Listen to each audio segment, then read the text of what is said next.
Hello students, good morning. कैसे हैं आप सब? उम्मीद करता हूं आप सब बहुत ही अच्छे होंगे। इस वीडियो में हम सब नाखून क्यों बढ़ते हैं इस चैप्टर से जितने भी इम्पोर्टेंट ऑब्जेक्टिव बनते हैं उन सभी ऑब्जेक्टिव को बारीकी से पढ़ेंगे और समझने का प्रयास करेंगे।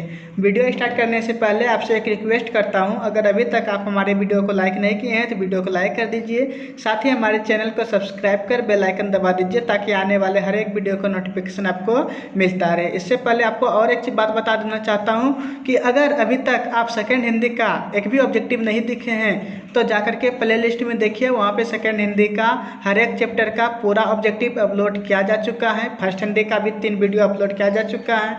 प्ले लिस्ट में जाने से आपको संस्कृत के, हिंदी के, सोशल साइंस के भी ऑब्जेक्टिव देखने के लिए मिलेंगे। तो प्ले लिस्ट में जाकर के आप उन सभी सब्जेक्ट के वीडियो, उन सभी सब्जेक्ट के ऑब्जेक्टिव जरूर देखिए, उससे आपका तैयारी बहुत ही अच्छा हो जाएगा।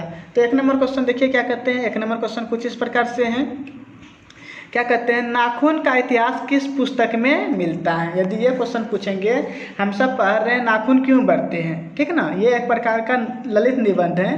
तो इसके लेखक तो आप सब जानते होंगे, सबको याद रहता है नाखून क्यों बढ़ते हैं। इसके लेखक कौन है? हजारी प्रसाद द्विवेदी। यदि किसी को याद नहीं है तो वो याद कर लीजिए। ये सब क्वेश्चन बार बार पूछे जाते हैं, लेखक के बारे में तो पूछते ही हैं। नाखून क्यों बढ़ते हैं, इसके लेखक कौन है? हजारी प्रसाद द्विवेदी। और नाखून क्यों बढ़ते हैं या किस प्रकार का पाठ है, तो ललित निबंध है। इस बात को याद रखिएगा, क्या है? ललित निबंध है। लेकिन अब 1 नंबर क्वेश्चन हम पढ़ रहे थे, नाखून का इतिहास किस पुस्तक में मिलता है। यदि यह क्वेश्चन पूछ दिया आपको तो आप बताएंगे कामसूत्र में। नाखून का इतिहास किस पुस्तक में मिलता है? कामसूत्र में, ठीक है। नेक्स्ट क्वेश्चन देखते हैं। नेक्स्ट क्वेश्चन 2 नंबर देखिए क्या कहते हैं। 2 नंबर क्वेश्चन कुछ इस प्रकार से है, हजारी प्रसाद द्विवेदी ने डी.लिट की उपाधि किस विश्वविद्यालय से प्राप्त की थी। तो किस विश्वविद्यालय से प्राप्त की थी? लखनऊ विश्वविद्यालय से, याद रखिएगा, लखनऊ विश्वविद्यालय से। नेक्स्ट क्वेश्चन देखते हैं। 3 नंबर क्वेश्चन क्या कहते हैं। 3 नंबर क्वेश्चन कुछ इस प्रकार से हैं, कहानी में चंद्राकार, त्रिकोण, दंतुल, वर्तुलाकार आकृति का संबंध मानव के किस अंग से है। अर्थात इस पाठ में जो इन सभी शब्द का प्रयोग किया गया है, चंद्राकार, त्रिकोण, दंतुल, वर्तुलाकार, ये जो है ना मानव का किस अंग से संबंधित हैं। तो ये नख अर्थात नाखून से, याद रखिएगा, नाखून से। लोग चंद्राकार, त्रिकोण, दंतुल, वर्तुलाकार अपना नाखून रखते हैं, जैसा साइज उसको पसंद होता है वैसा वो रखते हैं। 4 नंबर क्वेश्चन देखिए क्या कहते हैं। 4 नंबर क्वेश्चन कुछ इस प्रकार से हैं, क्या कहते हैं, अलकत का अर्थ क्या होता है। अलकत का अर्थ क्या होता है? इसका मतलब हो जाएगा अलता, याद रखिएगा, क्या हो जाएंगे? अलता। तो 4 का बी नंबर सही हो गया। 5 नंबर देखते हैं क्या कहते हैं। 5 नंबर क्वेश्चन कुछ इस प्रकार से हैं, द्विवेदी जी को साहित्य अकादमी पुरस्कार किस रचना पर मिला था। हजारी प्रसाद द्विवेदी जी को साहित्य अकादमी पुरस्कार किस रचना पर मिला था। यदि ये क्वेश्चन पूछेंगे आपसे तो आप क्या बताएंगे? आलोक पर्व पर। किस पर मिला था? आलोक पर्व पर। बहुत अच्छा क्वेश्चन है, ठीक है। नेक्स्ट क्वेश्चन देखते हैं क्या कहते हैं। 6 नंबर क्वेश्चन देखिए। 6 नंबर क्वेश्चन कुछ इस प्रकार से हैं, प्राचीन मानव का प्रमुख अस्त्र शस्त्र क्या था। प्राचीन मानव का प्रमुख अस्त्र शस्त्र क्या था? नाखून। क्या था? नाखून, याद रखिएगा आप सब इस बात को। 6 का बी नंबर सही हो गया। 7 नंबर क्वेश्चन देखिए क्या कहते हैं। 7 नंबर क्वेश्चन कुछ इस प्रकार से हैं, आर्यों के पास क्या था। आर्य के पास क्या था।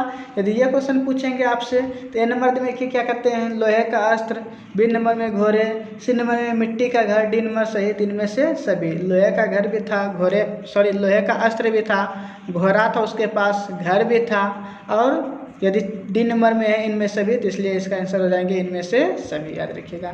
नेक्स्ट क्वेश्चन देखते हैं। 5 नंबर क्वेश्चन क्या कहते हैं। 5 नंबर क्वेश्चन कुछ इस प्रकार से हैं।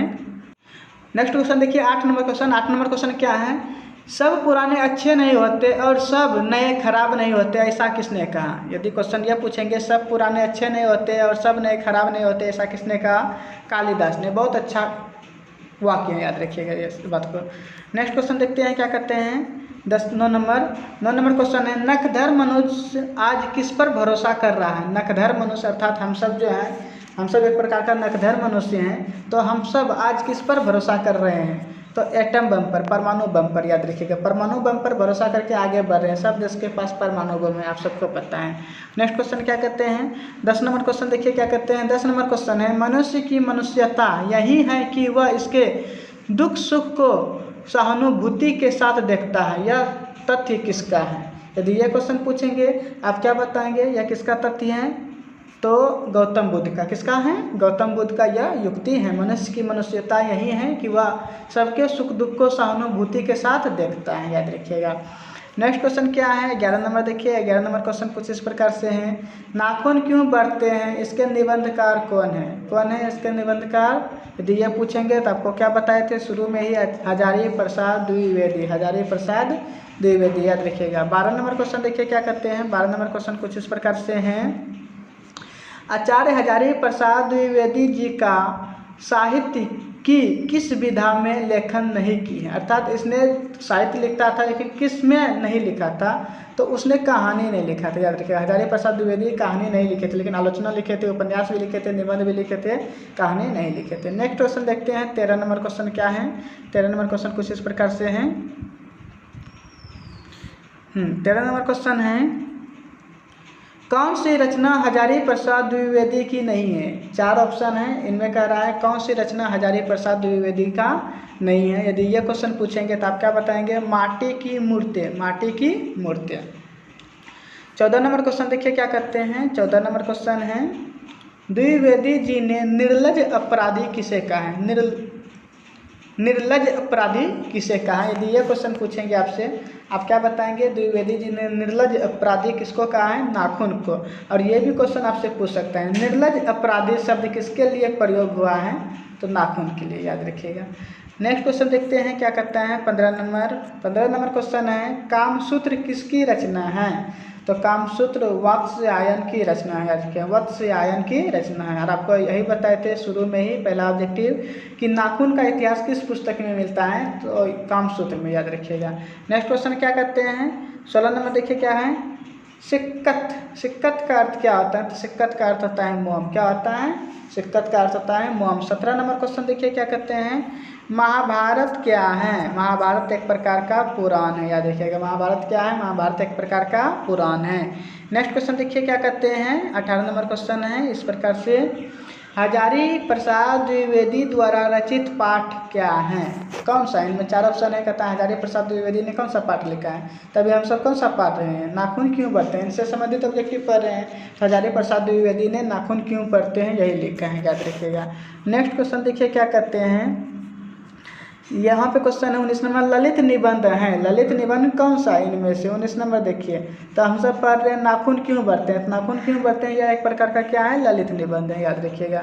नेक्स्ट क्वेश्चन देखिए क्या करते हैं। 20 नंबर क्वेश्चन है, पुराणों का मोह सब समय वांछनीय ही नहीं होता, किस लेखक की पंक्ति है। यदि यह क्वेश्चन आपसे पूछेंगे तो आप क्या बताएंगे, हजारी प्रसाद द्विवेदी का।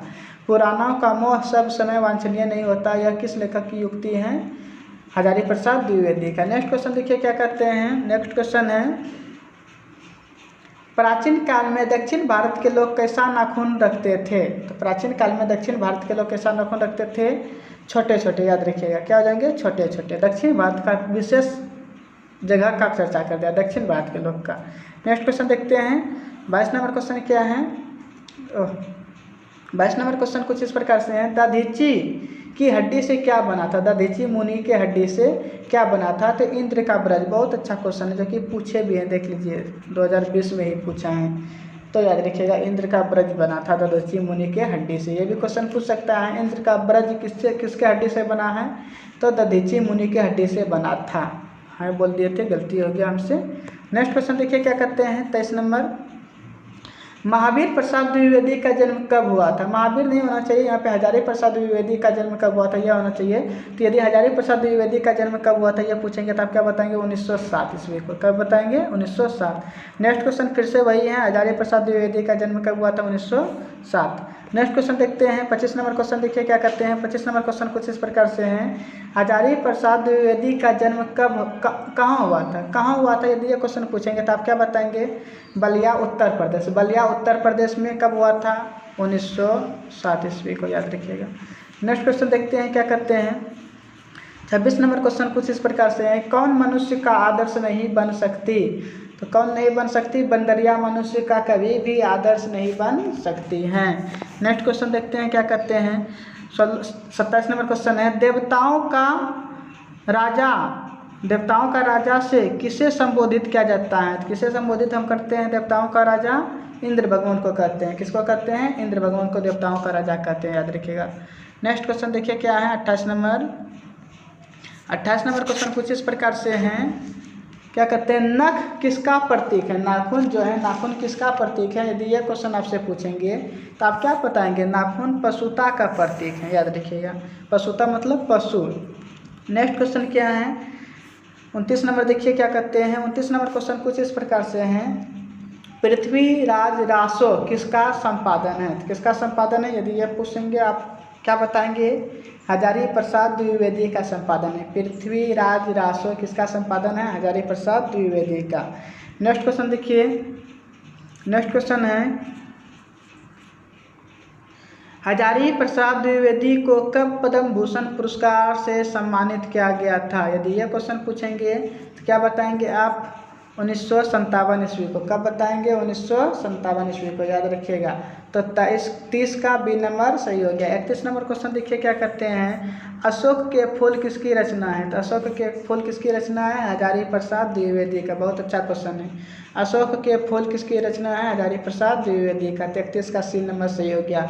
32 नंबर क्वेश्चन देखिए क्या करते हैं। 32 नंबर क्वेश्चन कुछ इस प्रकार से हैं, लेखक के अनुसार मनुष्य के नाखून किसके जीवंत प्रतीक हैं? नाखून जो है किसके जीवंत प्रतीक हैं? पसावी लिखा है ना, पाशवी वृत्ति के, पाशवी वृत्ति के, याद रखिएगा। किसके जीवंत प्रतीक हैं? पाशवी वृत्ति के। तो 33 का क्या नंबर सही हो गया?